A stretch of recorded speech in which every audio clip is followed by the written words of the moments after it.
Hong Kong, a meeting place of British and Chinese cultures, a world of capitalist freedoms under a communist regime. Today, we'll see how these seemingly incompatible things interact in practice. It is commonly believed that Hong Kong was born when the Qing dynasty government lost during the Opium War in 1841. At that time, it ceded the island to Great Britain. Over the next 50 years, Kowloon, the new territories, and 234 islands were also leased to England. At the same time, the history of the more than 1,150 square kilometers that the city now occupies goes back more than 1,000 years before the Qing dynasty's rule. From its earliest days as a British colony, this metropolis was a center of international trade. At the peak of activity in the early 20th century, the city's population was sustained by refugees, mainly from China. The arrival of people from another country in large numbers helped start a new role for this place as a major manufacturing center. This also brought economically stimulating energy and industry to the character of the city.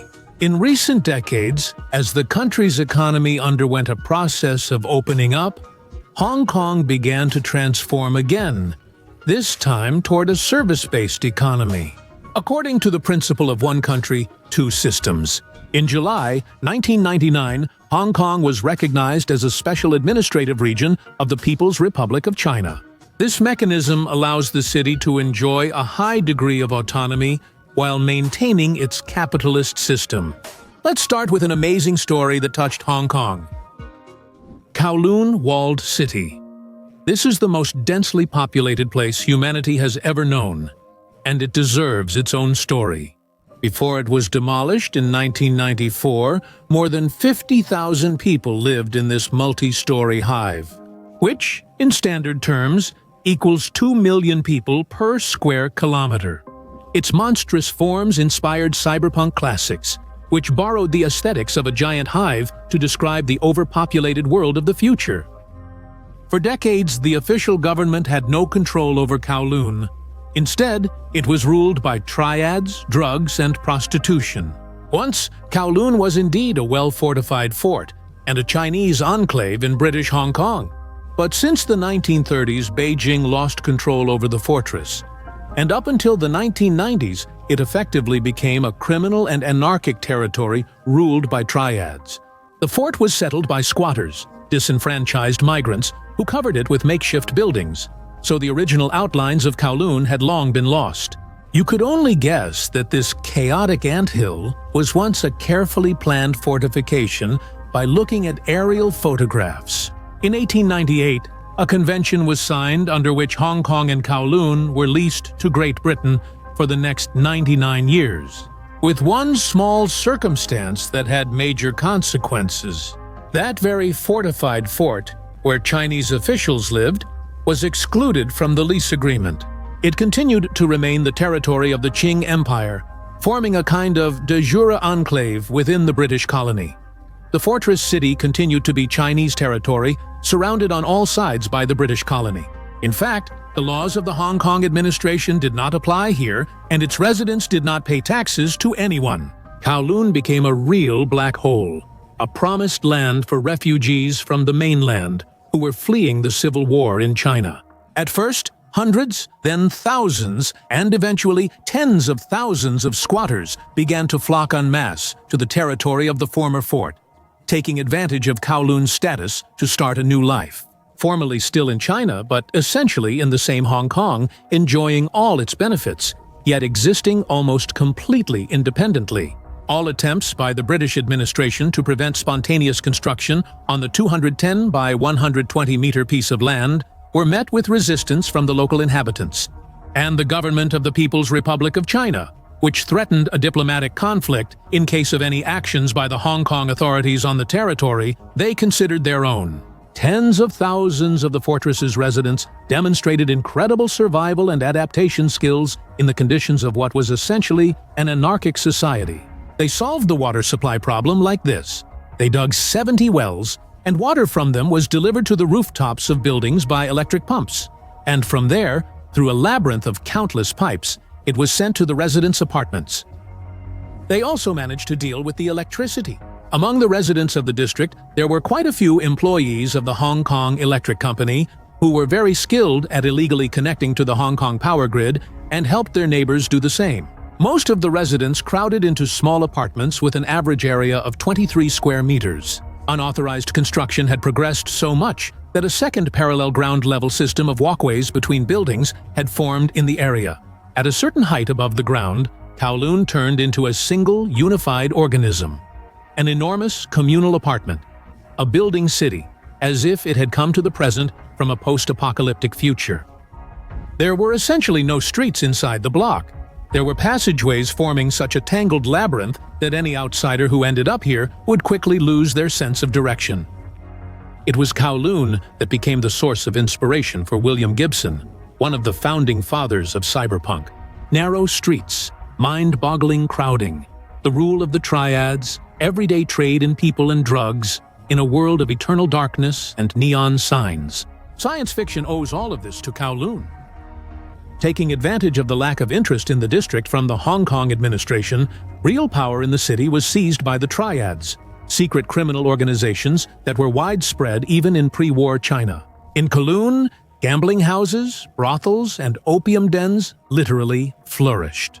It was only in the mid-1970s that the Hong Kong authorities, finally deciding they had tolerated enough and having secured the approval of the People's Republic of China government, carried out a massive series of police raids that resulted in the actual expulsion of all organized crime groups from Kowloon. But these important changes for the better, which were turning the fortress city into a more or less comfortable place to live, were in no way reflected in Kowloon's outward appearance. Lawlessness continued here, illegal constructions kept growing, and there was no question of any major building repairs or even cosmetic renovation of the facades. In 1987, the governments of the United Kingdom and the People's Republic of China reached an agreement that settled Kowloon's status in light of Hong Kong's return to Chinese jurisdiction 10 years later. The British colonies administration finally gained permission to demolish the district that had marred its appearance. The demolition began in 1992-1993. All residents received either financial compensation for relocation or apartments in the rapidly growing modern buildings of Hong Kong. And yet, the process of destroying this anarchic relic, which was born almost a century ago, was accompanied by fierce protests from the locals who did not want to lose their familiar way of life. But let's get back to the usual Hong Kong. The miracle of Hong Kong. Hong Kong is a global financial center, home to the offices of many international corporations. There are areas, for example, the famous Bar Street Lan Kwai Fong, where you might find yourself surrounded exclusively by white English-speaking people. But in reality, ethnic Chinese make up 92% of Hong Kong's population, while the remaining 8% are mostly Filipinos, Indonesians, Indians, and Pakistanis. If you tell a native Hong Konger that he is the same kind of Chinese as people from the mainland, he will be deeply offended. They speak two different languages. In Hong Kong, it's Cantonese, while in mainland China, it's mainly Mandarin. But the difference is especially noticeable in communication style and manners. Hong Kong people don't shout at each other when talking. They don't push on the streets, and they don't make loud noises while eating. They behave with restraint, speak rather quietly, wait calmly in lines, and are generally polite.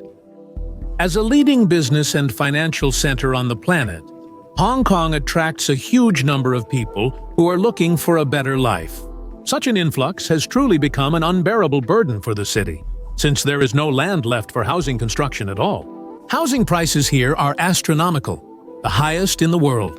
The average cost of an apartment in Hong Kong is about 70 million rubles. Both less wealthy Hong Kong residents and immigrants have to live in conditions almost like in that very fort. The founder of the largest store, Jack Ma, bought a mansion in Hong Kong, which was valued at $191 million. Overpopulation, lack of land, and rising real estate prices have led to a crisis even in the funeral sector. This is what a cemetery looks like. For many years, Hong Kong was the third largest film producer in the world, after Hollywood and Bollywood. So it's not surprising to find the Avenue of Stars in Hong Kong, whose main attraction is, of course, the statue of Bruce Lee. next to which every tourist feels obliged to take a photo, trying to imitate his pose. Iconic kung fu action movies, which originated in Hong Kong, still inspire directors all over the world. We owe movies like The Matrix, Kill Bill, and Kung Fu Panda to them. World-famous stars like actor and director Jackie Chan, director John Woo, and actor Chow Yun-fat started their careers here, from the city's British past. Cars have right-hand drive here. The prices for bulk goods in street stalls and grocery stores are listed not per kilogram, but per English pound. Also, most buses in Hong Kong are double-decker, and you can even see ones like these black ones. Bus service operates around the clock. Hong Kong, with over 7.5 million people, experiences very few traffic jams on its roads. More than 80% of all private transportation is accounted for by public transport. The Hong Kong funicular is popular with both locals and tourists. It's a convenient way to travel to the highland areas of the island, and the views from it are stunning. English remains one of the 2 official languages, and to get a job in the government or financial sector, you need to have excellent command of it. But in all other areas, Cantonese dominates. However, all street signs are in both languages. Hong Kong has its own currency, called the Hong Kong dollar. You won't be able to pay with yuan here. But there are plenty of exchange offices on the streets of the metropolis where you can exchange banknotes from almost any Asian country. In Hong Kong, you can go outside at any time of day and feel safe. The crime rate is low because of strict punishments. For drunk driving, you can get up to 3 years in prison. For selling drugs, it's life imprisonment and a fine. 5 million Hong Kong dollars equals 38,200,000 rubles. Drug use penalties are 7 years in prison and a fine of $1 million, equivalent to 7.6 million rubles. In Hong Kong, there is a huge gap between the rich and the poor. A person with a high salary can earn 44 times more than an ordinary worker. Nevertheless, the minimum salary in 2022 is 74,210 rubles, or $1,032, and the average is 398,517 rubles, or $5,541. In Hong Kong, everyone files their own tax return and pays taxes themselves. Businessmen pay 16.5%, and for profits less than $2 million, the tax is half as much, 8.025%. Individual entrepreneurs pay 15%. Employees pay according to a progressive rate.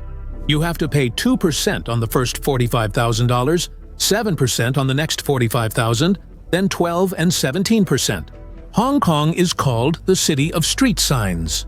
Intense commerce has led to fierce competition, resulting in thousands and thousands of signs, each trying to be brighter and bigger than its neighbor. At the same time, the sign for a pawn shop or an optician is just as flashy as the sign for a nightclub. The main feast for the eyes is Nathan Road.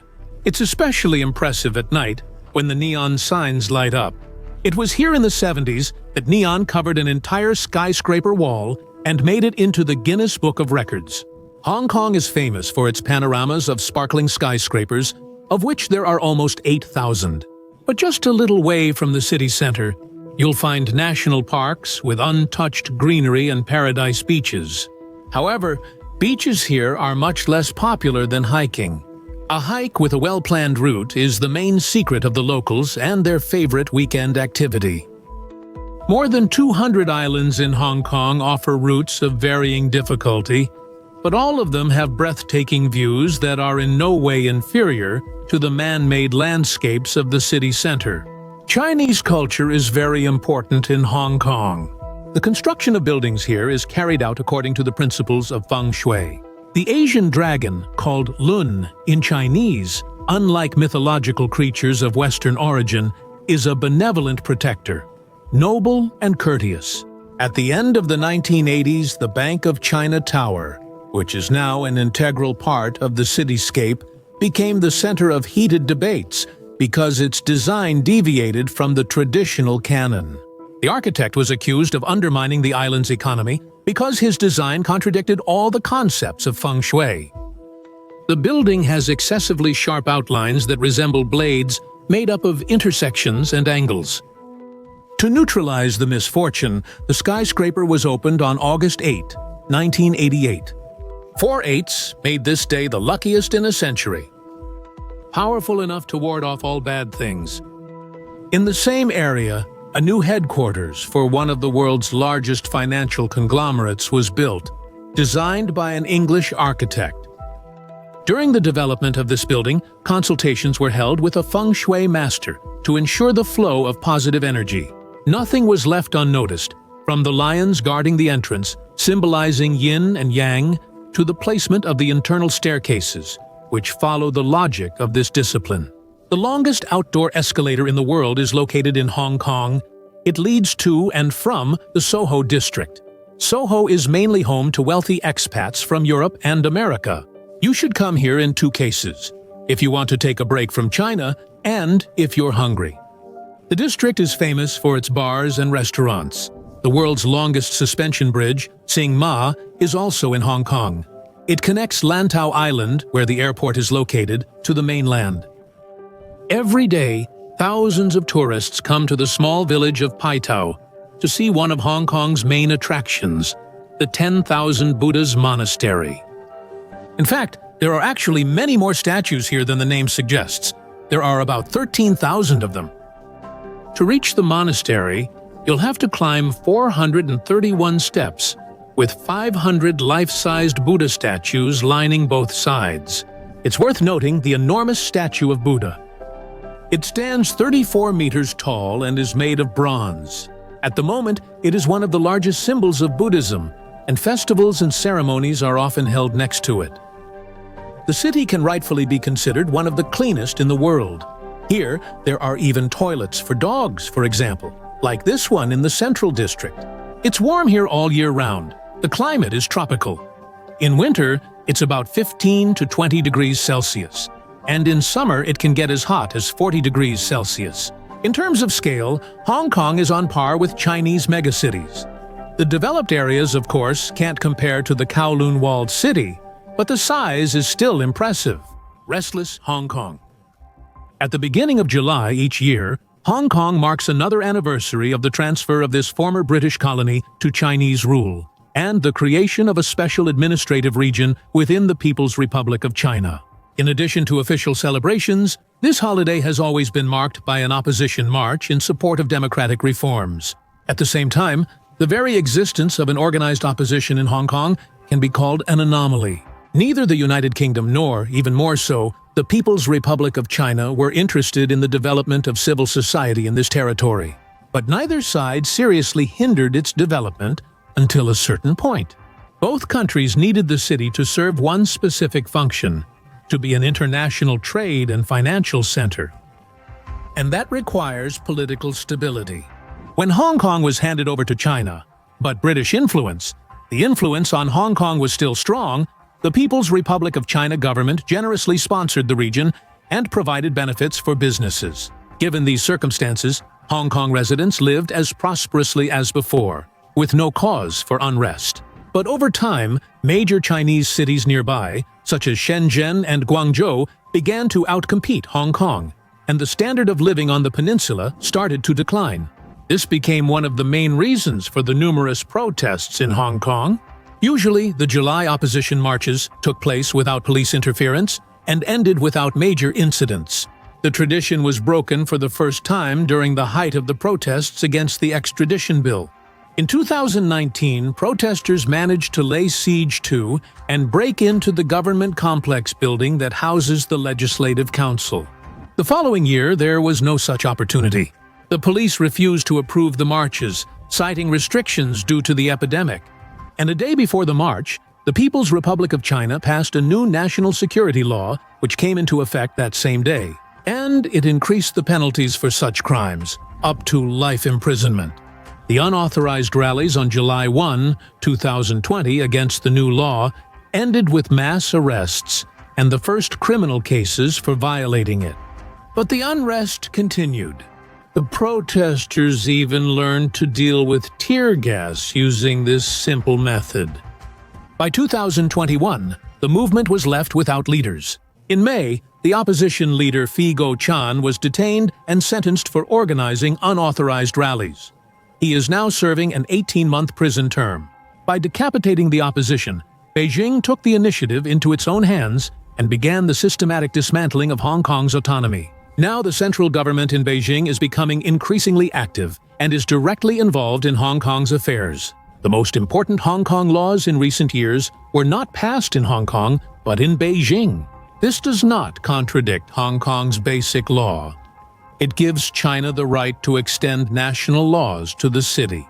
Such changes make Hong Kong less attractive for living, so emigration from the city has become quite large-scale. But even leaving peacefully is not allowed for Hong Kongers. In response to the British government's offer to provide immigrants from the island with British citizenship through a simplified process, the Chinese authorities stated that they would simply stop recognizing such passports. That's what Hong Kong is like. With a rich history, beautiful, densely populated, expensive to live in, and incredibly interesting. That's all for today. Share your thoughts about life in Hong Kong in the comments. See you in new videos on our channel.